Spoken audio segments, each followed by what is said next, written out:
Hello, I'm James and welcome to Sin of Creation. Today I'm going to be talking about using Titans in Warhammer 40,000 and 30,000.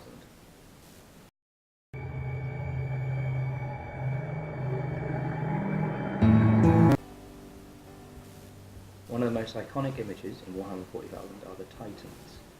Massive war walkers deployed by the Imperium and all the other forces when they really need to kill something.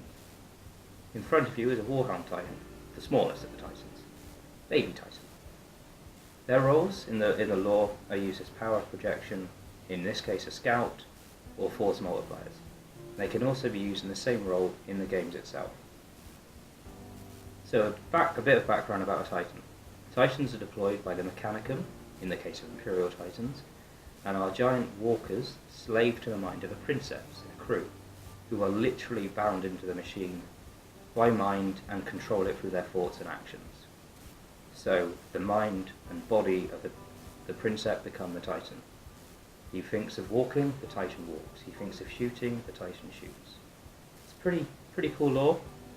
Reminds me of some other lore, but with a unique Warhammer's twist. Princeps, for instance, become more and more involved with the machine until eventually they cannot leave it, especially in the larger Titans.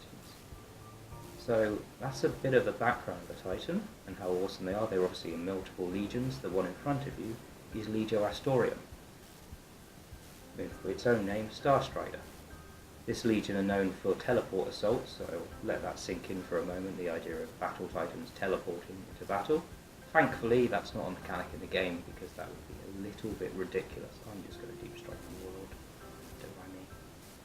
But yes, we'll move on to how to use them in game now. So we're going to look at the rules which are present in the Horus Heresy Mechanicum book, as they're not too dissimilar to how Titans are used in Warhammer 40,000, though there are a few differences. So we'll have a look at the Warhound, the first one. So it will always have a large points cost. In Warhammer 30,000 it's 750 points, and you can outfit it with one of 4 weapons.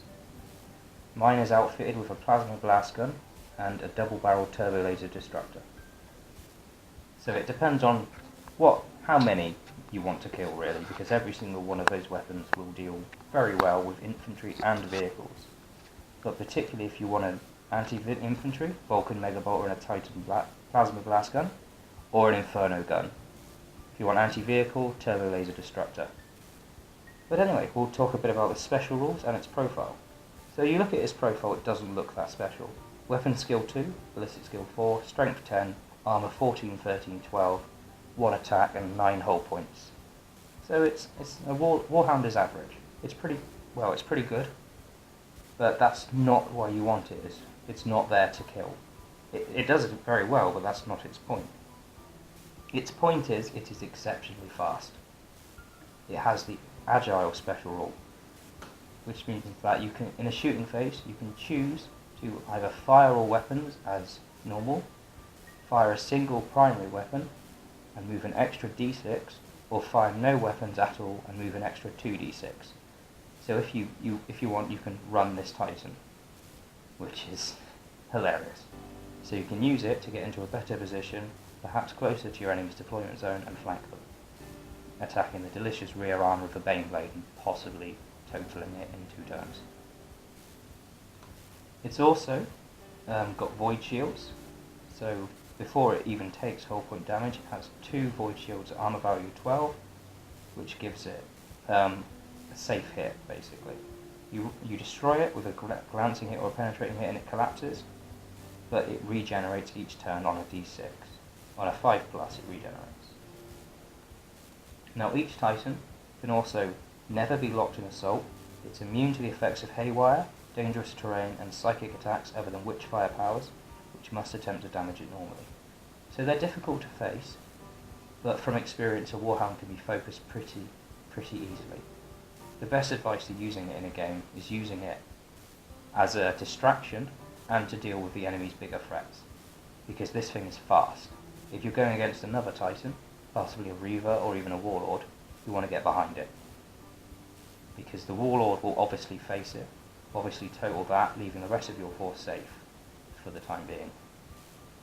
That's as difficult as it may be to field it, you want to deploy it with more than one. otherwise you've just got a single target. 2 Warhounds will be a very difficult thing to face for only the price of just under a Reaver. Okay, so modelling a Titan is no easy feat. Pun. They are the most difficult thing. You want to be experienced. If you've ever bought Forge World, you know how difficult the models are at the best of times. But a Titan is especially difficult. Not only do you have to bathe it in glorious detergent for at least 4 hours, and then scrub every individual piston, which is fun. You have to make sure it's clean of gates and mould lines like any other miniature, but some of them are huge. So some of the equipment you need are going to be your normal files, a Stanley knife or an X-Acto knife of some kind, some pin vices and pins, but you also want a saw. You need a saw. Some of the flash will be so large you cannot even possibly get a knife for it. So you want to obviously be careful while building it, because it's an expensive model, and while Forge World are good with replacing things, you want to take your time with it. The best thing, though, is to decide what you want to pose, how you want to pose it first, before you even put glue onto it at all. So when building this, it was my first Titan, so I thought, I want to keep it balanced and simple, which is why it's a fairly standard pose. So I built the feet first, where you have to trim each of these pistons to shape, so it can adopt the pose you want, because you could have it striding forward, running, etc. So each of these toes consists of 8 parts maybe, and then there's 6 toes, so you can see how it's going to be like. So once you've built the superstructure, you want to paint the armour panels separate, don't glue them on with it, because you'll find it difficult to reach the pistons underneath. So you also want to make sure that if you want to magnetise it, you do it before you build each section. So if you want to change the weapons out, some magnets will help with that. Not pins. I wouldn't recommend pinning the weapons. I've opted not to magnetise because I was too inexperienced, in all honesty. But on future endeavours I definitely will, because it will help us change the loadout to suit whatever need you want. Painting a Titan, it's good to do it in stages again. So I built in separate components.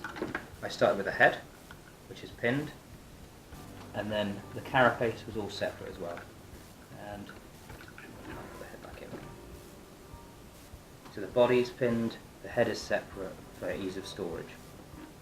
It also meant that I could paint the inside of the cockpit, and some people decide to paint the interior of the structure as well. I decided against that, purely because I made a mistake while constructing it. I should have taken my time a bit more with the actual torso, because there's some fantastic interior detailing, but it's a learning experience.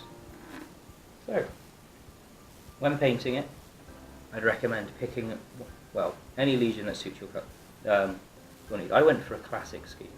Legio Astorium were one of the original Titan Legions in Adeptus Titanicus, way before I was born, but I can still appreciate its classicness. So the blue and yellow, very bright, very classic road trade 40k. But there's also some famous ones, the black and red of Legio Mortis, the grey and yellow of Legio Gryphonicus. So pick your scheme, and I recommend doing each part separately. So all the panels, do them separately, apply the transfers, but then weather them all together. You do them separately, you can really take your time to make it stand out. This is a large model, and it's going to be the centrepiece of any model you put out, of any force whatsoever. Some people choose to paint it to tie into the scheme, but as a bit of a lover of the background, I obviously want it to be a separate Legion allied to the force.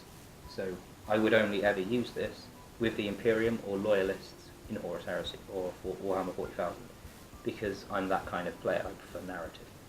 But it's a Titan. Not many people are going to get more than one, so you can create your own backstory to suit whatever game you want to play it with, or whatever force. Not all Titans went Loyalist, not all Titans went Traitor from certain Legios. So the last bit of advice for building and Titan and painting it: take your time and plan out what you want to do.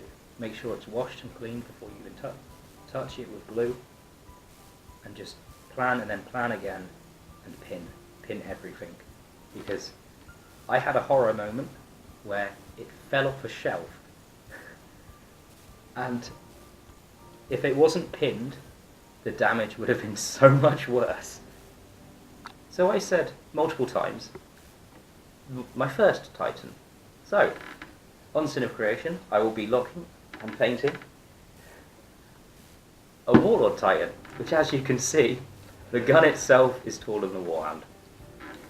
So this is the Volcano Cannon, not fully built, and this is the head, which, rather than making some mistakes, I've decided to opt for fully painting the interior. Your eagle-eyed will wonder what Legio this is. It will be Ordo Sinostrius.